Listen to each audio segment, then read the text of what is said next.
తెలంగాణలోని రైతులు రైతు భరోసా నిధుల కోసం ఎప్పటి నుంచో ఎదురు చూస్తున్నారు. పంటల సీజన్ మొదలై నెలలు గడుస్తున్నా ప్రభుత్వం నుంచి పెట్టుబడి సాయం రాకపోవడంతో రైతులు నిరాశలో ఉన్నారు.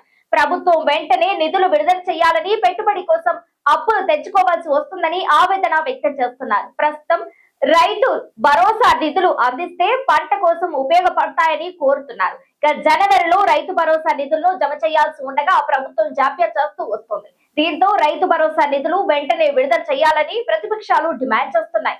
ఈ క్రమంలో రైతు భరోసా నిధులపై కీలక అప్డేట్ ఇచ్చింది. తెలంగాణలోని రైతులు రైతు భరోసా నిధుల కోసం ఎప్పటి నుంచో ఎదురు చూస్తున్నారు. పంటల సీజన్ మొదలై నెలలు గడుస్తున్నా ప్రభుత్వం నుంచి పెట్టుబడి సాయం రాకపోవడంతో రైతులు నిరాశలో ఉన్నారు. ప్రభుత్వం వెంటనే నిధులు విడుదల చేయాలని, పెట్టుబడి కోసం అప్పులు తెచ్చుకోవాల్సి వస్తుందని ఆవేదన వ్యక్తం చేస్తున్నారు. ప్రభుత్వం రైతు భరోసా నిధులు అందిస్తే పంట కోసం ఉపయోగపడతాయని కోరుతున్నారు. జనవరిలోనే రైతు భరోసా నిధులను జమ చేయాల్సి ఉండగా ప్రభుత్వం జాప్యం చేస్తూ వస్తోంది. దీంతో రైతు భరోసా నిధులు వెంటనే విడుదల చేయాలని ప్రతిపక్షాలు డిమాండ్ చేస్తున్నాయి. ఈ క్రమంలో రైతు భరోసా నిధులపై కీలక అప్డేట్ వచ్చింది. రాష్ట్రంలో ప్రస్తుతం మున్సిపల్ ఎన్నికలు జరుగుతున్నాయి. ఈ నెల 11న పోలింగ్ జరగనుంది. ఇక 13వ తేదీన కౌంటింగ్ ముగియనుంది. దీంతో కౌంటింగ్ ముగియగానే వెంటనే రైతు భరోసా డబ్బులు విడుదల చేయనుందని తెలుస్తుంది. ఈ మేరకు ఇప్పటికే ప్రక్రియ మొదలుపెట్టినట్లు సమాచారం. ప్రస్తుతం ప్రభుత్వం వద్ద నిధుల కొరత ఏర్పడింది. దీంతో బహిరంగ మార్కెట్లో నిధులను సమీకరించుకునేందుకు ప్రభుత్వం చర్యలు తీసుకుంటుంది.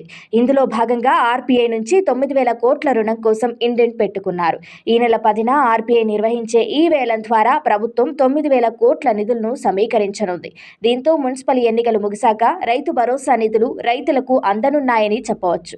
ఒక్కో ఎకరానికి 6,000 చొప్పున జమ చేయనుంది. మున్సిపల్ ఎన్నికలను కాంగ్రెస్ ప్రతిష్టాత్మకంగా తీసుకుంది. ఏకంగా సీఎం రేవంత్ రెడ్డి రంగంలోకి దిగి ప్రచారం చేశారు. ఇక మంత్రులు కార్పొరేషన్లో మకాం వేసి తిరిగారు. అయితే మున్సిపల్ ఎన్నికలకు ముందే రైతు భరోసా జమ చేయాలని ప్రభుత్వం భావించింది. కానీ నిధుల కొరత వల్ల జాప్యం చేస్తున్నట్లుగా వార్తలు వస్తున్నాయి. ఇక జనవరిలో సంక్రాంతికి ముందు వీటిని ఇవ్వాల్సి ఉండగా శాటిలైట్ సర్వే వల్ల ఆలస్యమైంది. కానీ ఇటీవల అగ్రికల్చర్ యూనివర్సిటీ పంట సాగవుతున్న భూములను శాటిలైట్ సర్వే ద్వారా గుర్తించి ప్రభుత్వానికి రిపోర్ట్ అందించింది. ఈ రిపోర్ట్ ఇప్పటికే వ్యవసాయ శాఖకు అందింది. దాదాపు 10% భూముల్లో పంట సాగవడం లేదని తేలినట్లు ప్రచారం సాగుతుంది. దీంతో ఈ భూములకు రైతు భరోసా నిలిపివేయనున్నారని ఊహాగానాలు వినిపిస్తున్నాయి.